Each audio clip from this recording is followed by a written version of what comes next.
I came here after never having been here a few years ago for my auntie's tangi, and at that tangi in the wharekai we met people who said there was work that needed doing, and eventually got a plan together, an agreed plan of works, and then we got the funding, which was a really happy day, and then my team and the locals, we got together and got the job done.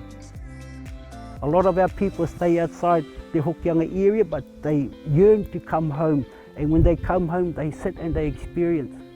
And for them to realise of their importance and the importance of the past and the importance of working together and creating a better future.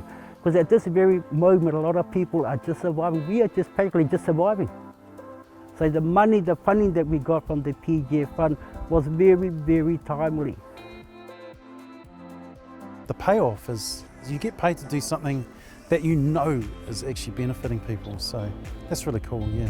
Seeing how hard the committee and Honi and the individual members work, how hard they try to get traction on these sorts of things, and then seeing it actually bite and get funding was like, wow.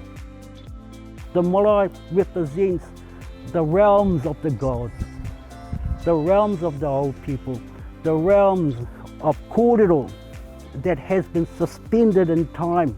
The Marae reminds us that I am important, that I descend from someone, that I have obligations, that I am part of this universe that's been created from the past.